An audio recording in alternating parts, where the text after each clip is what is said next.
The Apollo University, University of Leicester, 35 lakhs fees for 3-year BTech CSE UK.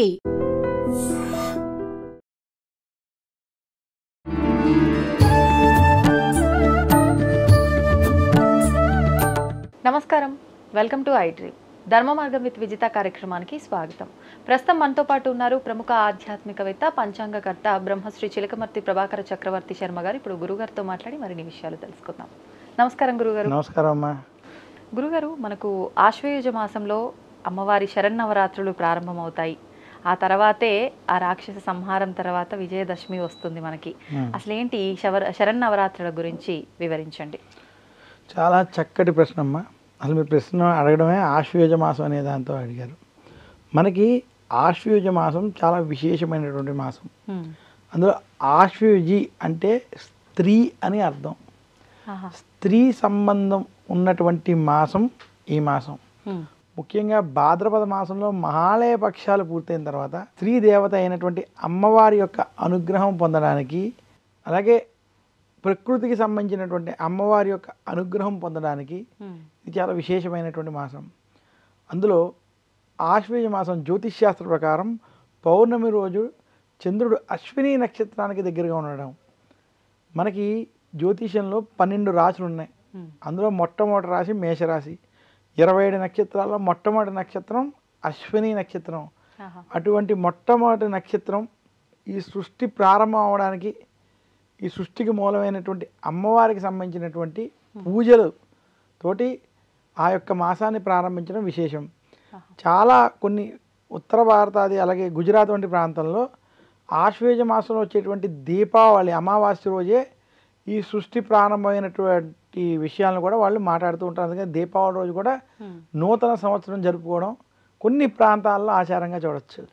అలా ముడిపడి ఉంది. అయితే ఇక్కడ ఆశ్వయుజ మాసంలో నవరాత్రులు, శరన్నవరాత్రులు చేస్తాం, దసరా చేస్తాం, విజయదశమి చేస్తాం.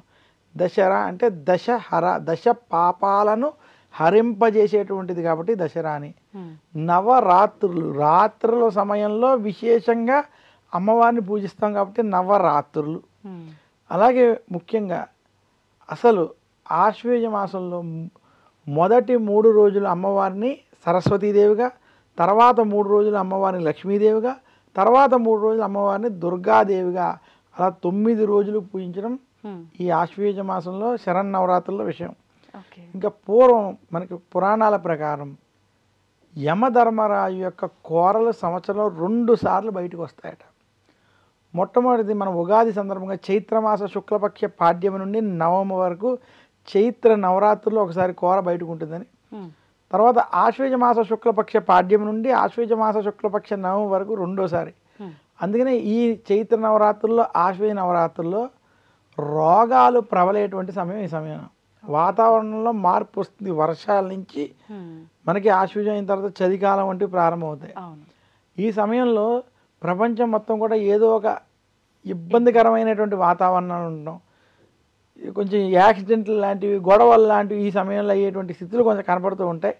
అలాగే రోగాలు ప్రబలైనటువంటి స్థితి ఉంటుంది. కాబట్టి ఈ సమయంలో నిష్ఠతో అమ్మవారిని పూజించినటువంటి వారికి ఆ రోగాల నుండి విముక్తి వస్తుందని, అమ్మవారి ఆరాధనలు చేసి ముఖ్యంగా ఉపవాసాలు వంటివి చేయడం, అమ్మవారి పూర్తిగా సాత్వికమైనటువంటి ఆహారాన్ని తీసుకోవడం, ఆ సమయంలో అమ్మవారిని ఆరాధిస్తూ ఆవిడికి సమర్పించినటువంటి ప్రసాదాలని స్వీకరిస్తూ ఈ 9 రోజులు కనుక నవరాత్రులను అమ్మవారిని పూజించినటువంటి వారికి అమ్మవారి యొక్క అనుగ్రహం లభిస్తుందని శాస్త్రం. అందుకనే ఆశ్వయుజ మాసం శరన్నవరాత్రులు, విజయదశమి, దసరా చాలా ప్రత్యేకమైనటువంటివి.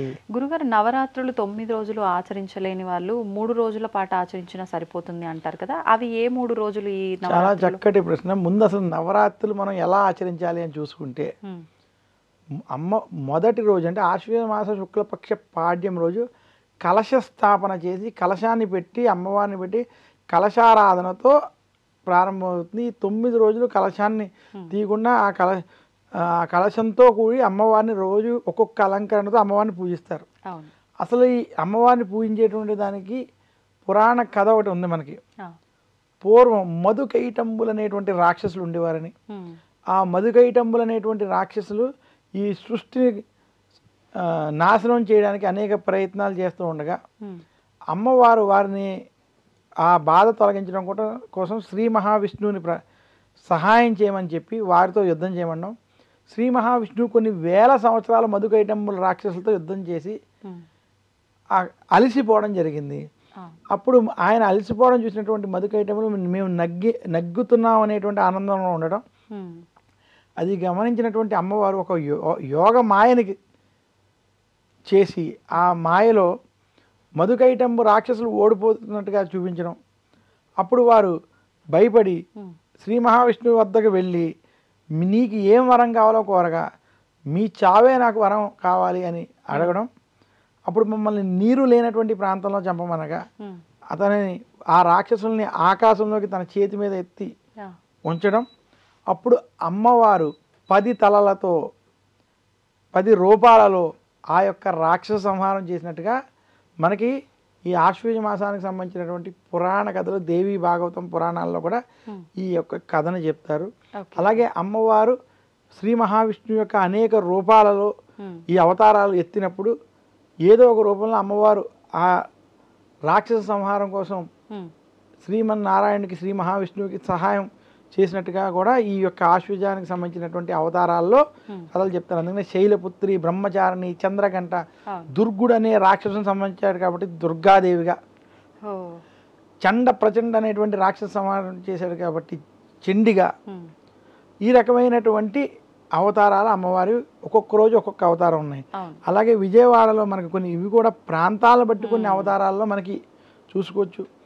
విజయవాడలో స్వర్ణ కవచ దుర్గాదేవి, బాలా త్రిపుర సుందరి, శ్రీ గాయత్రి మాత, ఇలా ఒక్కొక్క అవతారం.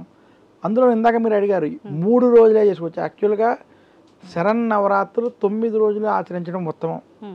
9 రోజులు ఆచరించలేనటువంటి వారు కనీసం 5 రోజులు ఆచరించమన్నారు. అది కుదరకపోతే ఒక్క 3 రోజులు అంటే మహాసరస్వతి, మహాలక్ష్మి, దుర్గాదేవి ఈ 3 అవతారాల్లో కనుక పూజించినట్లయితే శుభ ఫలితాలు కలుగుతాయి. అంటే 6, 7, 8 అవతారాలు ఆచరించడం మంచిది. ఇది కూడా చేసుకునేటువంటి వాళ్ళు కనీసం 9వ రోజు కనుక అమ్మవారిని శ్రీ మహాకాళిగా అమ్మవారిని కనుక 9వ రోజు పూజించినటువంటి వారికి అమ్మవారి యొక్క అనుగ్రహం చేత శుభ ఫలితాలు కలుగుతాయి. ప్రత్యేకించి మరి ఈ శరన్నవరాత్రుల్లో అమ్మవారిని ఎవరు పూజించాలి, ఏ రకంగా పూజించాలి గురుగారు? చూడండి, ఏ స్త్రీ అయితే నాకు సౌభాగ్యం కావాలి, లేదా ఏ పురుషుడైతే నా జీవితంలో కష్టాలు లేకుండా శుభ ఫలితాలు రావాలి, ఒకవేళ కష్టాలు వచ్చినా నేను వాటిని అధిగమించేటువంటి శక్తి నాకు కావాలి. అంటే కష్టాలు లేకుండా జీవితం ఉండదు కాబట్టి వచ్చినా అధిగమించేటువంటి శక్తి నాకు కావాలి. అలాగే ముఖ్యంగా మన సనాతన ధర్మంలో ప్రత్యేకించి కొన్ని పూజలు వ్రతాలు ఎందుకు చెప్తారంటే ప్రతి జాతకంలో కుజదోషం, కాలసర్పదోషం, రాహుకేతు దోషం ఇటువంటి దోషాలు ఉంటాయి. ఏదో ఒక దోషాలు ఉండడం లేదా ఉండకపోవడం, ఈ దోష నివృత్తి జరిగి శుభ ఫలితాలు కలగాలంటే అంటే రాహుకేతు దోషాలు, రాహువుకి అధిదేవతగా అమ్మవారు ఉన్నారు. కుజ దోషం ఉన్నటువంటి వారు కూడా అమ్మవారిని పూజిస్తే ఆమె రక్షిస్తుంది. ఇటువంటి దోషాలు ఉన్నవారు కనుక ఈ నవరాత్రుల్లో కనీసం అమ్మవారిని పూజించిన వారికి ఆ కుటుంబంలో ఉండే సమస్యలు తొలగుతాయి. అందుకని ఈ నవరాత్రుల్లో ఇటువంటి దోషాలు అలాగే మన యొక్క కోరికలు నెరవేర్చుకోవడానికి ఈ 9 రోజులు అమ్మవారిని పూజించినటువంటి వారికి, అలాగే ఈ 9 రోజుల్లో కుదరని పక్షంలో కనీసం 3 లేదా 1 రోజైనా అమ్మవారిని ప్రార్థించినటువంటి వారికి ఆ దోష నివృత్తి జరిగి శుభ ఫలితాలు కలుగుతాయి. గురుగారు, చాలా మంది ఆడవారు ప్రత్యేకించి నవరాత్రులు 9 రోజుల వరకు మాత్రమే అమ్మవారి దీక్ష తీసుకొని ఆరాధిస్తూ ఉంటారు. ఆ రకంగా దీక్ష తీసుకోవచ్చు అంటారా? చాలా మంచిదండి. ముందు అసలు నవరాత్రుల్లో దీక్ష తీసుకున్నా తీసుకోకపోయినా ఈ 9 రోజులు అసలు దీక్షగానే అమ్మవారిని పూజిస్తాం. అటువంటిది దీక్ష తీసుకుని చేయడం చాలా ఉత్తమం. మనం ఏదైనా దీక్ష ఎందుకు తీసుకుంటాం? కఠోరమైన నియమాలు పాటించడం, అంటే చెప్పులు లేకుండా తిరగడం, అలాగే మనం ఏం పని చేసినా అందులో అమ్మవారు ఏ దీక్ష తీసుకున్నా ఆ యొక్క స్వామి లేదా ఆ యొక్క అమ్మవారి యొక్క పేరుని నిరంతరం నామస్మరణ చేయడం. ఈ సృష్టిలో ప్రతి చోట ప్రతి ప్రాణిలో అమ్మవారే ఉన్నారు లేదా స్వామివారే ఉన్నారని మనం గ్రహిస్తూ చేసేటువంటి నియమం దీక్షలో ఉంటాయి. కాబట్టి అలా నవరాత్రుల్లో 9 రోజులు భక్తి శ్రద్ధలతో దీక్ష తీసుకుని అమ్మవారిని కనుక పూజించినటువంటి వారికి అమ్మవారు సకల కోరికలు నెరవేర్చి శుభాలను ఇస్తుంది. అంత విశేషమైనటువంటిది అమ్మవారు. అందువల్ల అమ్మవారి దీక్ష తీసుకోవడం మంచిది. చాలా చక్కగా వివరించారు గురుగారు నవరాత్రుల యొక్క విశిష్టతని. ధన్యవాదాలు. ధన్యవాదాలమ్మా. నమస్కారం. తవ్వండి, తవ్వుతూనే శివలింగం. సరే దాన్ని అట్లా కప్పేసేయండి, చూపించదండి. Krishna is there. మూర్తి పూజ కాదు, సాక్షాత్ బ్రజేంద్ర నందన భగవాన్ ఉన్నారు మూర్తిలో. ఏమీ ఆశించకుండా ఆరాధించే వాళ్ళు కూడా ఉన్నారా ప్రభుజీ? నిజమైన భక్తి అంటే మనకు తెలియదు కాబట్టి